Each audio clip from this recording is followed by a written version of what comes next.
Welcome to Gold Pill. We're taking a change. So previously, I dedicated the channel toward spirituality, love, religion, various kinds of self-improvement, food, relationships, sex, exercise, fitness, mental health, and strength. We are going in a different direction. We are now going to be focused on one subject. I will have other channels being focused on each subject. Niche makes you reach. So we want to reach a larger audience. And Gold Pill 777 will now be focused primarily on mental health, mental strength, and brain power. So without further ado, let's make it happen.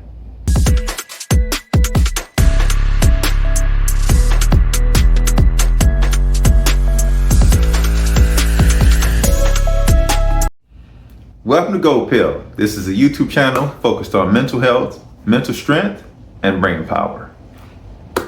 Today, I wanted to talk about the 5 best exercises to improve brain power. Not the 5 best things you can do. No. The 5 best exercises that changed my life forever and made me a better person, gave me more brain power, sharper, stronger, mentally faster, all these different things that I experienced over time, of course, with being consistent with the exercises. Exercise, absolutely, number 1. This is something I've been doing since I was 8 years old. This is what I would consider probably the best brain exercise I have ever experienced. Very difficult. I haven't mastered the game, even though I would consider myself an expert objectively according to the game standards, and I have a well over 50% winning ratio with this game. This brain is called Minesweeper. It is one of the most annoying games I have ever played in my life. When I was young, I would play Minesweeper and I would lose bad, and I just couldn't get it, but I was persistent because I am that kind of person. I have to keep going until I win. So when I played this game at 8 years old, I would really get frustrated. I damn near felt like crying because I would lose so bad. Remember that computer game with the mines, and you played and you gotta click on all the squares so that way you don't touch the bomb, and if you touch one damn bomb, just one, you lose. That game's called Minesweeper. It's the best game I've ever played as far as improving the mind, because this game challenges deductive reasoning, probabilities, fractions. It just challenges certain complex parts of the mind and how you view things and how you calculate and recognize patterns and shapes and things of that sort. So for me, Minesweeper is number 1. Very complicated game, challenges your mind, very difficult. But once you get the hang of it, it's very rewarding. You know, as with all things that are very challenging, this particularly is very rewarding. So Minesweeper would be personally my number 1. Number 2, the second most difficult brain game I have ever played in my life that has made me so frustrated. I've probably threw my phone a couple times playing this game. But I am so in love with this game. This is chess. Chess is my life. At one point, I wanted to become a chess master. I am not a chess master, not classically at least. But arguably, I am rated 22, currently 2234 on chess.com. I mean, you know, I would say, you know, I'm brushing chess mastery as far as online 10-minute chess, okay? I'm not gonna overstep. There's a lot of guys who work hard to get the classical titles from UFCF as well as FIDE. They'd probably laugh at me and say, you can't master 10-minute chess, that isn't real chess. Well, it's real for me. I've been working on that for over 7 years now. I didn't start being brilliant at the game. It took a lot of hard work and consistency, and according to the standards that chess.com has set. When you play against the bots, mastery against the bots starts at 2200. So I consider myself master of chess on the online platform in a 10-minute setting. Yes, I'm what I would consider I'm pretty good. Okay. All right. And I've also played chess masters. I've beaten them, but that doesn't matter because they're masters in a much harder time format. Classical chess basically is anything from 25-minute and above, which is just much harder than a 10-minute game. I mean, real chess players, grandmasters who, they would consider a 10-minute game laughable because shoot, they'll tell me, I have friends who are chess masters, they say, oh, well, it may take me 10 minutes just to make a move. But that's fine.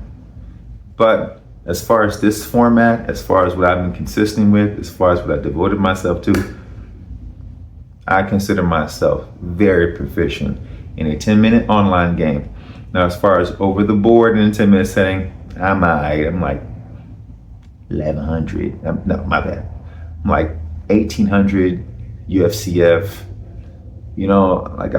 I'm okay because the transition from online to over the board, I'm still experiencing a delay because I've been playing online all this time. I'm sure, without a shadow of doubt, if I would have played over the board, I'd be good at it.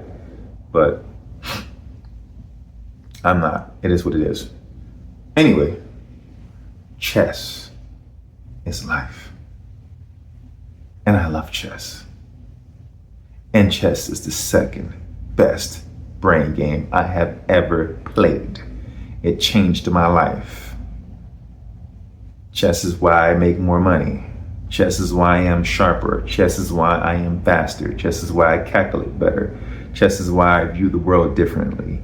Yes, chess has changed me a lot because of all these different things that I do or have done to get better at chess. From reading chess books, doing tactics daily, tactics and puzzles, from playing various chess styles. Chess has made me just a better human being and totally improved my brain power, improved my speed, calculation, critical thinking, creativity, and the various exercises I do to improve different aspects of my chess game has improved different parts of my brain. And I know this because when I used to have a certain kind of job, the old job I used to have, I used to perform maneuvers that were amazing. And this is at a time where I had transitioned from like 1100 online to being 1700. And when I would do my skill, I was exceptional because the same level of precision and sharpness I would incorporate into my work.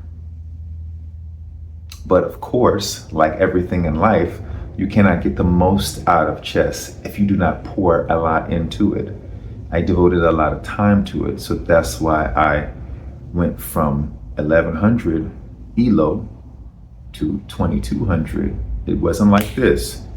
It was a long, grueling process where I would go through ups and downs, but I stayed consistent. And with every single rating that I attained, it became exponentially harder to get better, meaning that I would do 10 puzzles every day, and that's how I got to 1500.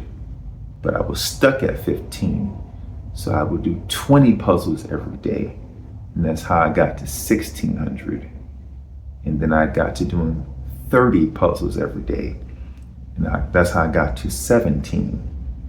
And then I was studying from books, and then I got to 2000, and I was very stubborn, and I played the same opening for 5 years, and that's why I plateaued at 2000. And when I started studying various openings, which stretched my brain, because I'm playing different chess styles. I'm playing a soft style, sometimes a more aggressive, sometimes more strategical, and this is kind of like ways that you can approach life and situations. So getting good at playing more soft and more positional, and getting good at playing more aggressive and tactical is how I got to 2200. And of course, I plateaued because I was stubborn, despite all the chess masters saying that my opening sucked and you're just an exceptional talent, but the opening is bad. And I would just say, oh, screw you guys. You know, I was stuck. And of course, you're wondering, so for those of you who are chess players, the opening, it's me, Stonewall guy. I am the guy who loves Stonewall, d4, e3, f4. And personally, I've not studied that opening from anywhere. I personally engineered that opening through trial and error. First, I used to play d4, e3, and I experienced a lot of resistance with that. And when I got much better, I couldn't maintain that. So the d4, e3, f4 became my choice opening, in which I know most to all the variations for that opening because I played it for 5 years consistently. So anyway, but chess is life, and chess is how I improve my brain, and chess is why I'm faster, sharper, stronger, calculation better. Chess challenges the mind in many different ways. In fact, chess is so dynamic. If you are a great critical thinker, you can be good at chess. If you are not so much a great critical thinker, but someone who is more intuitive, you can also be great at chess. If you are somebody who is very creative, you can be very good at chess, because there are so many different types of chess styles. And to be very good at chess, you must be good at all those different ways that the brain must stretch. You must be very creative. You must be a great critical thinker. You must be a great calculator. And that is what separates an exceptional player from a very limited player. Talent only gets you so far.